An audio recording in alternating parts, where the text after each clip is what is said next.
بسم اللہ الرحمن الرحیم بسم اللہ الرحمن الرحیم۔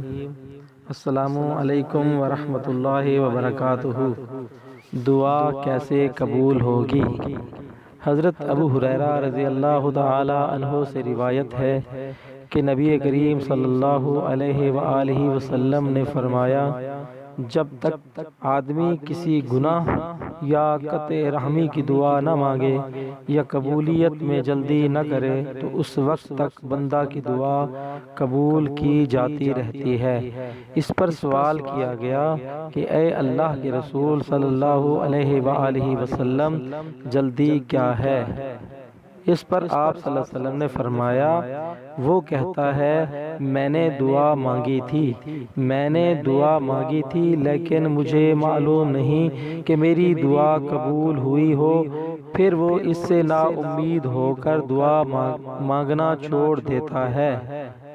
حضرت خولہ بنت حکیم سلیمہ رضی اللہ تعالی عنہا سے روایت ہے کہ میں نے رسول کریم صلی اللہ علیہ وآلہ وسلم کو یہ ارشاد فرماتے ہوئے سنا، جس آدمی نے کسی جگہ پہنچ کر اعوذ بکلمات اللہ التامات من شر ما خلق پڑھ لیا تو اس سے اس جگہ سے چلنے تک کوئی بھی چیز نقصان نہ پہنچائے گی۔ حضرت زید بن ارقم رضی اللہ تعالی عنہ سے روایت ہے کہ تم دعا کو مانگنے کا وہی طریقہ بتاتا ہوں جو نبی کریم صلی اللہ علیہ وآلہ وسلم فرمایا کرتے تھے، اے اللہ میں تجھ سے عاجز ہونے اور سستی اور بزدلی اور بخل اور بڑھاپے اور عذاب قبر سے پناہ مانگتا ہوں۔ اے اللہ میرے نفس کو تقوی عطا کر اور اسے پاکیزہ بنا، اور تو ہی کارساز اور مولا ہے۔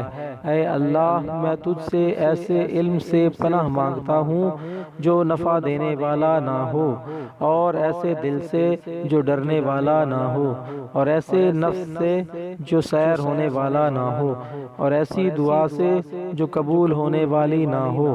اللہ تعالی ہم سب کو اس پر عمل کرنے کی توفیق عطا فرمائے، آمین۔ دوستو، اگر آپ نے ہمارے چینل دعا اینڈ ذکر کو سبسکرائب نہیں کیا تو پلیز ہماری حوصلہ افزائی کے لیے ہمارے چینل کو سبسکرائب کریں، لائک کریں اور اپنے دوستوں میں شیئر کریں۔ شکریہ، والسلام۔